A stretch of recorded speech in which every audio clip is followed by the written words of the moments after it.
Assalamualaikum warahmatullahi wabarakatuh. Perkenalkan, nama saya Ridho Hidayat. Saya mahasiswa dari Prodi D3 Keperawatan Universitas Harapan Bangsa Purwokerto.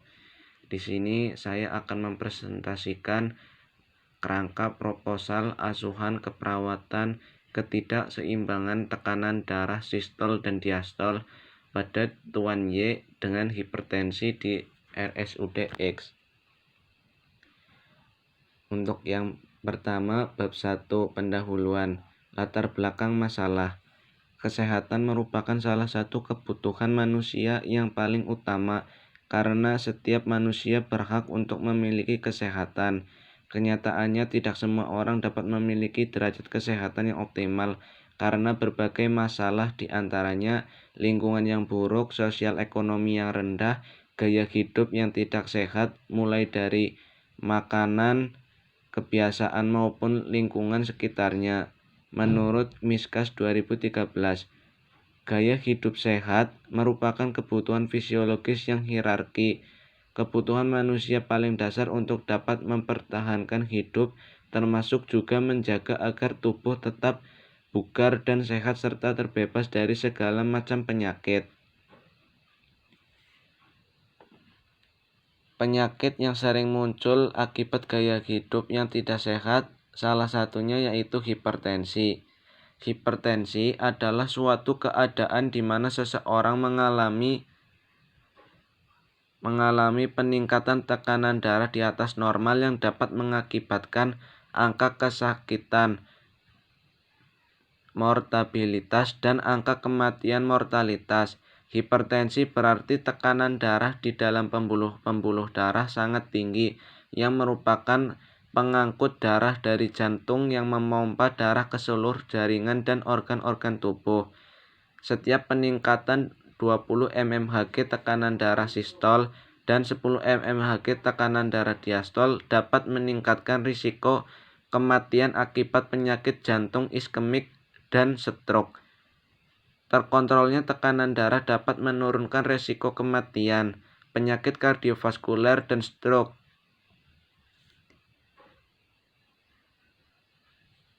Berdasarkan data WHO, prevalensi tekanan darah tinggi tahun 2014 pada orang dewasa berusia 18 tahun ke atas sekitar 22%. Penyakit ini juga menyebabkan 40% kematian akibat penyakit jantung dan 51% kematian akibat stroke.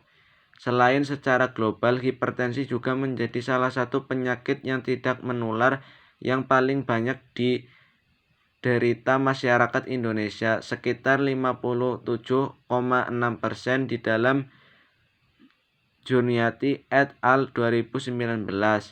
Secara nasional, hasil Rikesdas 2018 menunjukkan bahwa prevalensi penduduk dengan tekanan darah tinggi sebesar 34,11%.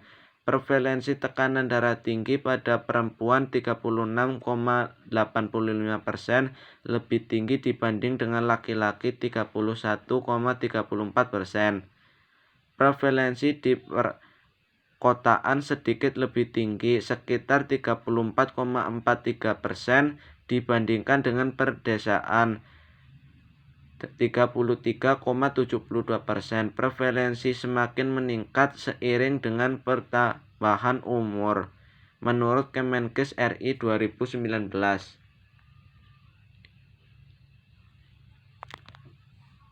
Selanjutnya, rumusan masalah. Sebagaimana yang telah diuraikan pada latar belakang di atas, maka rumusan masalah pada penelitian ini adalah bagaimanakah asuhan keperawatan pada pasien hipertensi. Selanjutnya, tujuan penelitian. Adapun tujuan penelitian karya tulis ilmiah ini adalah: 1. Tujuan umum, untuk menggambarkan asuhan keperawatan pada pasien dengan hipertensi. Yang kedua, tujuan khusus. 1. Mampu melakukan pengkajian pada pasien dengan hipertensi. Yang kedua, mampu menegakkan diagnosis keperawatan asuhan keperawatan pasien dengan hipertensi. Yang ketiga, menyusun perencanaan keperawatan asuhan keperawatan pasien dengan hipertensi. Yang keempat, melaksanakan tindakan keperawatan asuhan keperawatan pasien dengan hipertensi. Yang kelima, mampu mengevaluasi asuhan keperawatan dengan pasien hipertensi. Dan selanjutnya, manfaat dari penelitian. Adapun manfaat dari penelitian adalah bagi peneliti.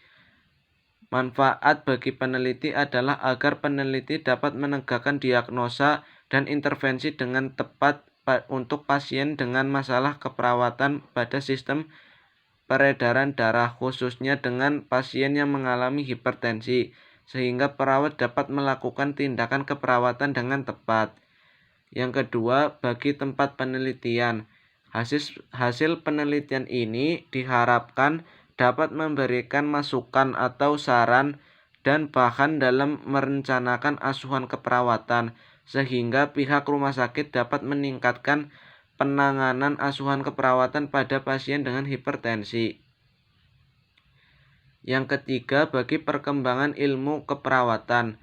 Hasil penelitian ini diharapkan dapat memberikan masukan dalam ilmu keperawatan dan dapat melakukan asuhan keperawatan pada pasien dengan hipertensi yang dirawat di rumah sakit sehingga dapat mengurangi bertambahnya angka kematian akibat hipertensi. Selanjutnya kita masuk ke dalam bab 2, yaitu tinjauan pustaka. A. Konsep dasar medis. 1. Definisi. Hipertensi adalah suatu keadaan di mana seseorang mengalami peningkatan tekanan darah di atas normal yang meningkatkan angka kesakitan, mortalitas, dan angka kematian mortalitas. Yang kedua, etiologi. Pada umumnya hipertensi tidak mempunyai penyebab yang spesifik. Hipertensi terjadi sebagai respon peningkatan curah jantung atau peningkatan tekanan perifer. Akan tetapi ada beberapa faktor yang mempengaruhi terjadinya hipertensi. A. Genetik. Respon neurologi terhadap stres atau kelainan ekskresi atau transport Na. B. Obesitas. Terkait dengan tingkat insulin yang tinggi yang mengakibatkan tekanan darah meningkat. C. Stres karena lingkungan. D. Hilangnya elastisitas jaringan dan aterosklerosis pada orang tua serta pelebaran pembuluh darah menurut Aspiani 2016. Berdasarkan penyebabnya, hipertensi dibagi menjadi 2 golongan. Yang pertama, hipertensi primer. Hipertensi primer disebabkan oleh faktor berikut ini, yaitu 1. Faktor keturunan, 2. Ciri perorangan, 3. Kebiasaan hidup. Yang kedua yaitu hipertensi sekunder. Hipertensi sekunder terjadi akibat penyebab yang jelas. Salah satu contoh hipertensi sekunder adalah hipertensi vaskuler renal yang terjadi akibat stenosis arteri renalis. Kelainan ini dapat bersifat kongenital atau akibat arteriosklerosis. Stenosis arteri renalis menurunkan aliran darah ke ginjal sehingga terjadi peningkatan baroreseptor ginjal, perangsangan pelepasan renin, dan pembentukan angiotensin 2. Angiotensin 2 secara langsung meningkatkan tekanan darah dan secara tidak langsung meningkatkan sintesis aldosteron dan reabsorpsi natrium. Apabila dapat dilakukan perbaikan pada stenosis atau apabila ginjal yang terkena diangkat, tekanan darah akan kembali normal.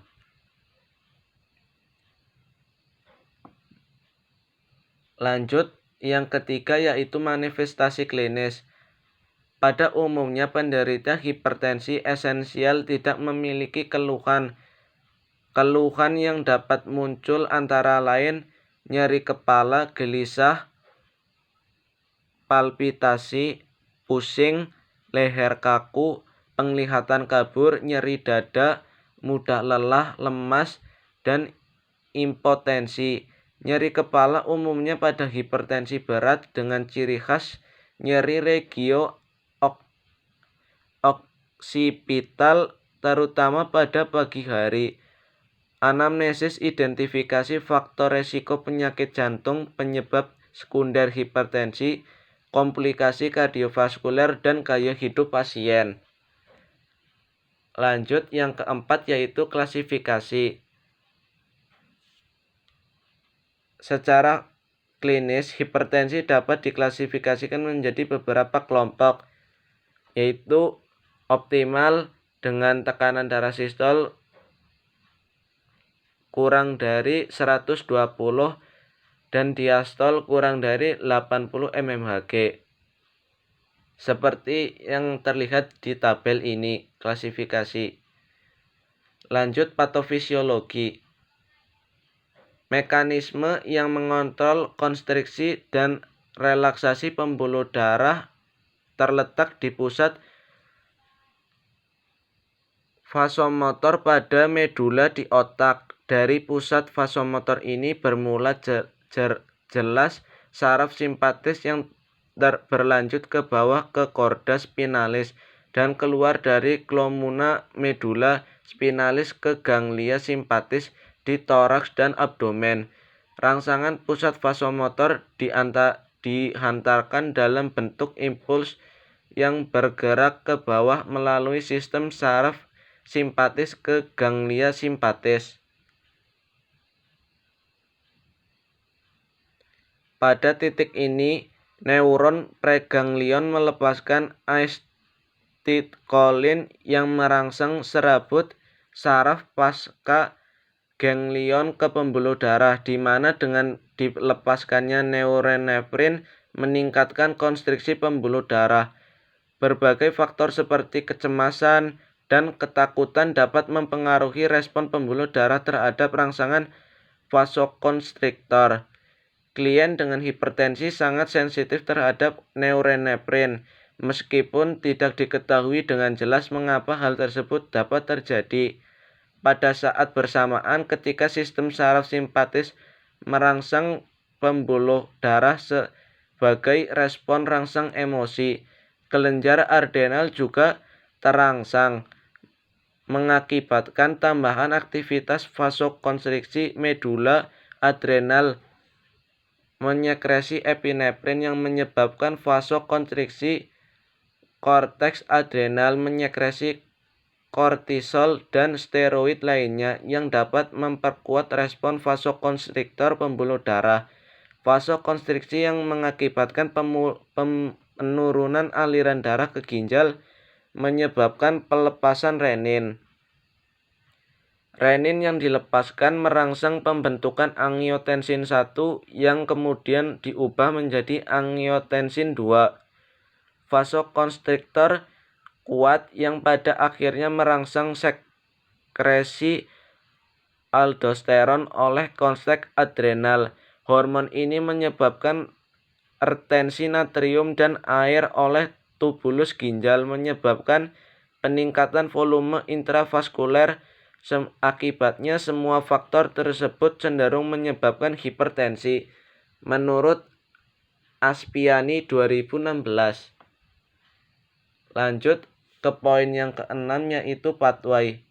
Pathway hipertensi yang terlihat di dalam slide berikut ini. Selanjutnya yang ketujuh, pemeriksaan penunjang.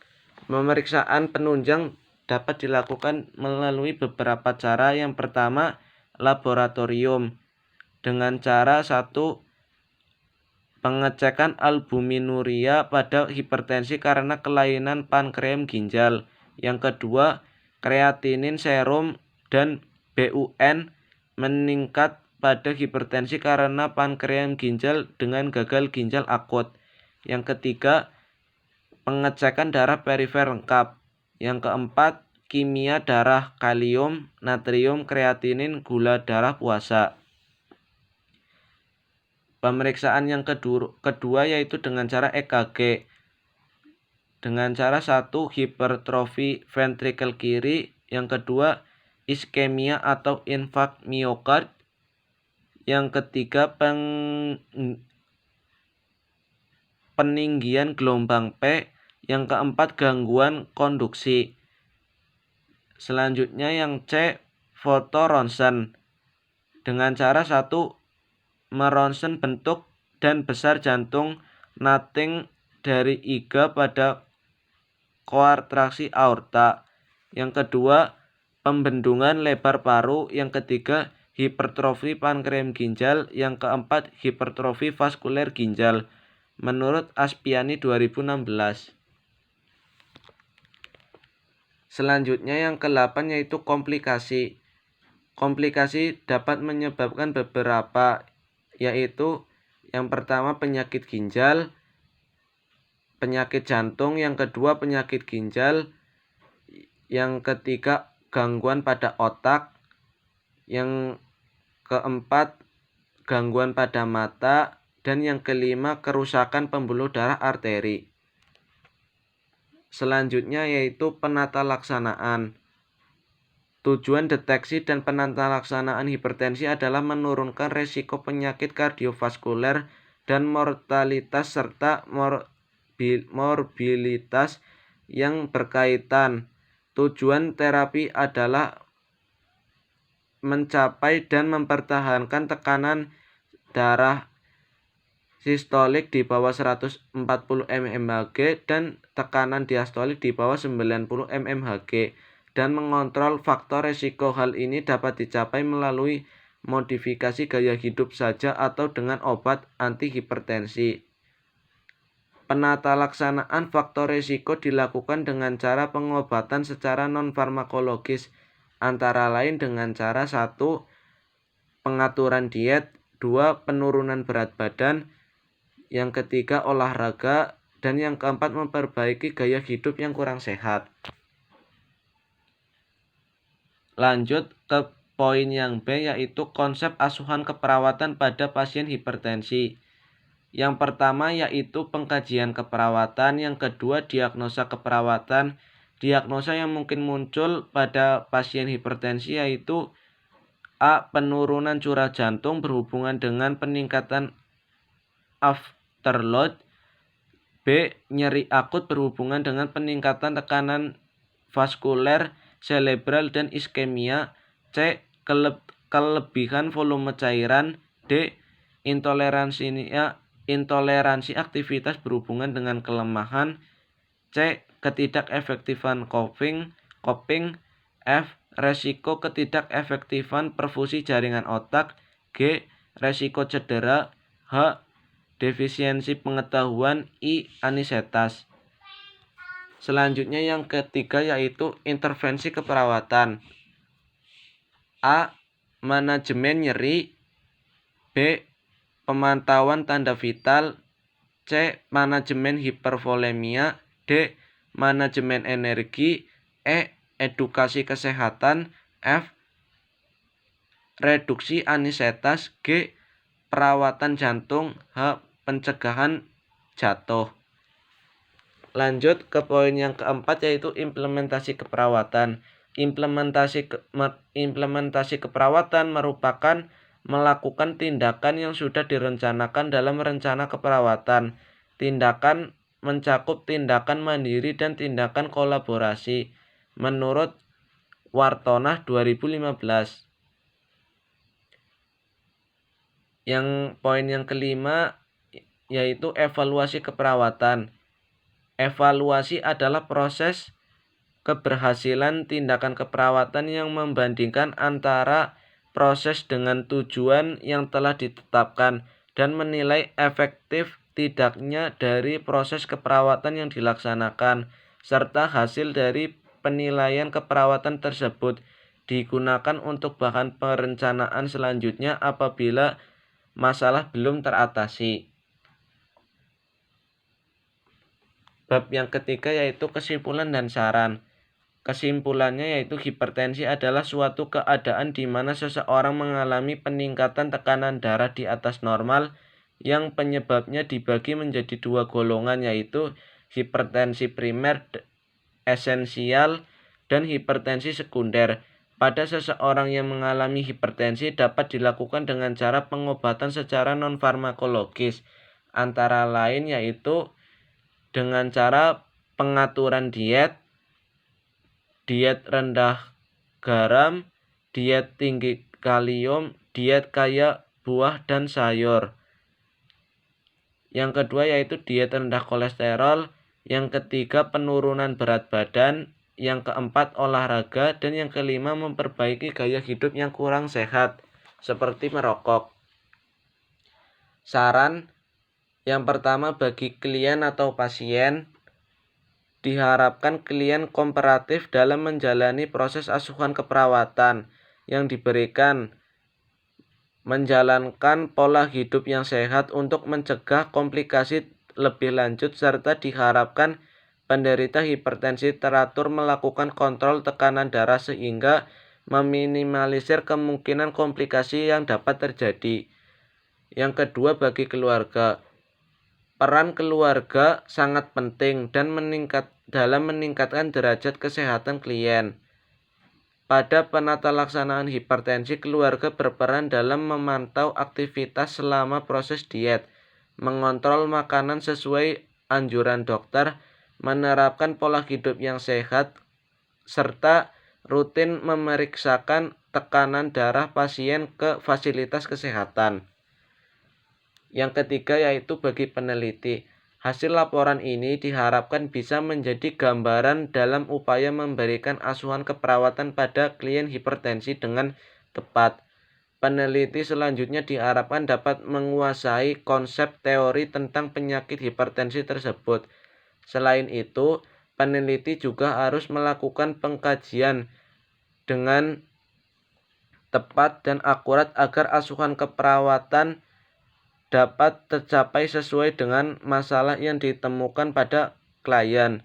Begitupun untuk menegakkan diagnosa keperawatan, peneliti harus lebih teliti lagi dalam menganalisis data mayor maupun data minor, baik yang data subjektif dan data objektif, agar memenuhi validasi diagnosis yang terdapat dalam SDKI.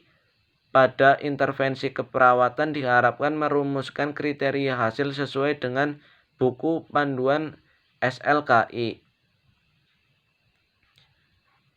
Di sini daftar pustaka yang saya gunakan. Demikian pemaparan hasil kerangka proposal dari saya. Mohon maaf jika ada kekurangan dalam penyampaian atau banyak kata yang kurang berkenan. Mohon dimaafkan. Wassalamualaikum warahmatullahi wabarakatuh.